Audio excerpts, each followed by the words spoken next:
Hi, this is Joan. I am at the St. Louis airport. The convention is done, but I still have a couple videos that I want to make, talk about some things that I experienced. I apologize for my voice. It is 6 o'clock in the morning, so yeah, this is my morning voice. Sorry about that. But lots of interesting things happened during the convention, and there's more that I want to talk about and share with you. I didn't get as much footage from the convention as I had wanted to because I was so involved in being in the convention and experiencing things. I didn't pull out my camera as often as I had planned to, but I still have some things that I want to share with you. So let's go.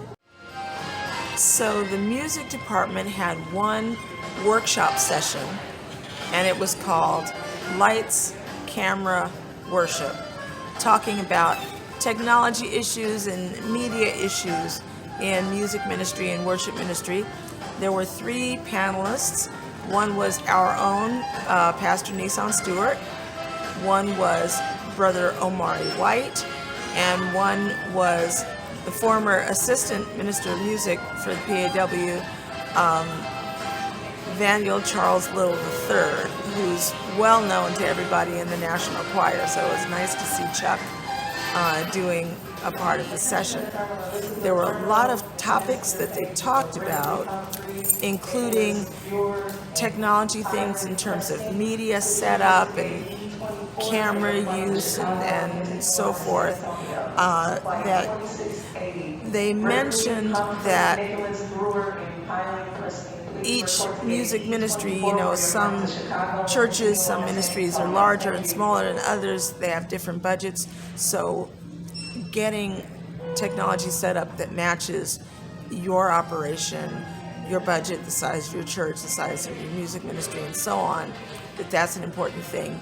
But definitely investing in getting the things that allow you to produce the quality of video that is right for you, because people have so many choices, so many things that they can watch, and you don't want technical things to detract from the message and what your ministry has to offer.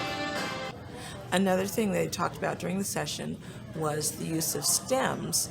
Stems are instrumental tracks that can be separated, separate instruments, to add to what you're doing in your music presentation.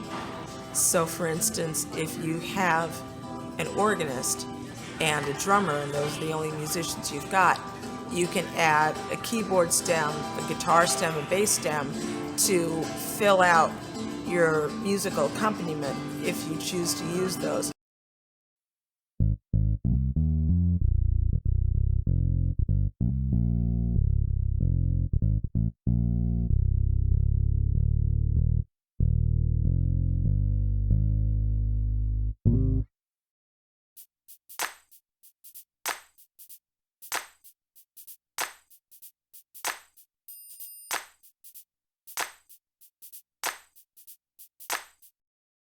One of the things about that, it does lock you into following a particular sequence for the song you're doing.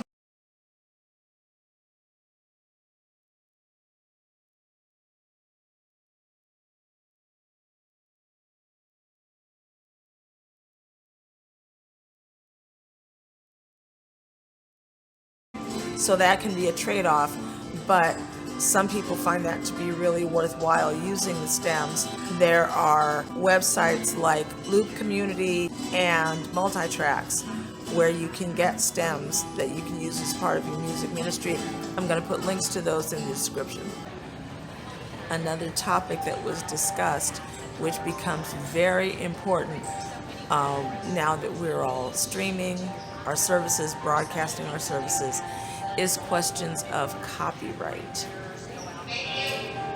Especially if you're using the stems and things like that, copyright does need to be maintained.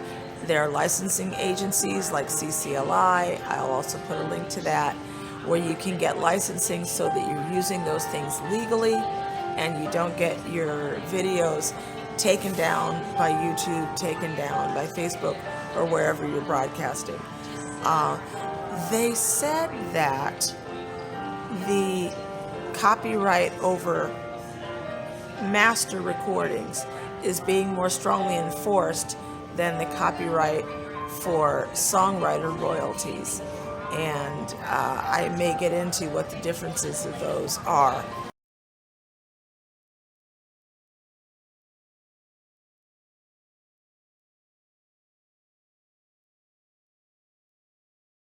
But some things are being watched more carefully than others. But definitely you should know what the copyright issues are when it comes to doing music that was written by other people, music that was performed by other people when you make your church ministry videos, streams, etc.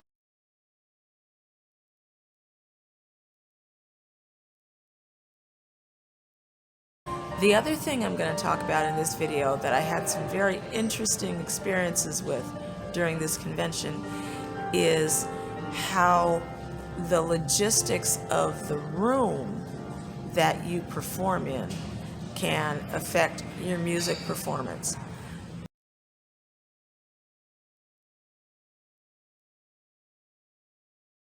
I'm going to show some footage here of one of the guest choirs that sang at the convention. So this was a night that I didn't have to sing because they had guest choirs. And the guest choir did 2 songs, and the acoustics of the room had a big effect on how they sounded. So first they did a fast song.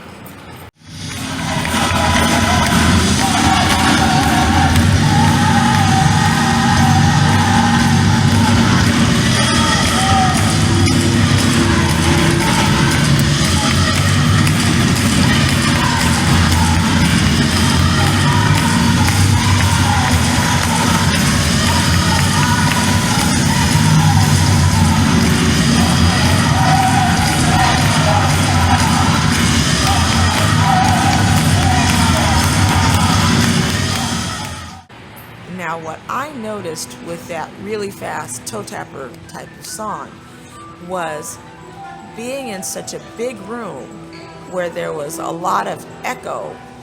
At times it sounded to me like they almost sounded like they were out of sync, because the echo caused some things to sound delayed compared to others, and at times it seemed like it was like not completely in sync with.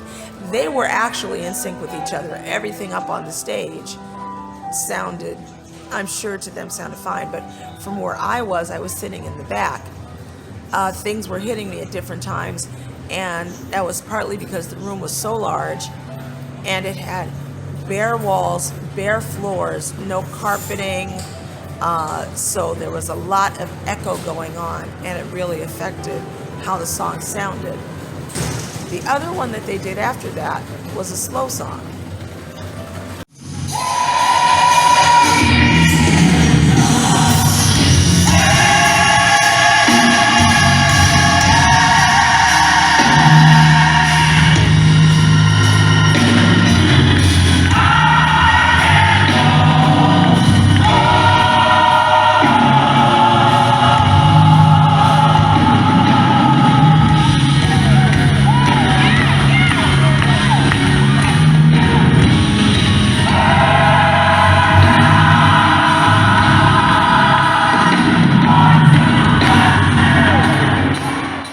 So with the slow song, the echo in the room didn't affect the sound of the song as much. It wasn't like things were on top of each other so much.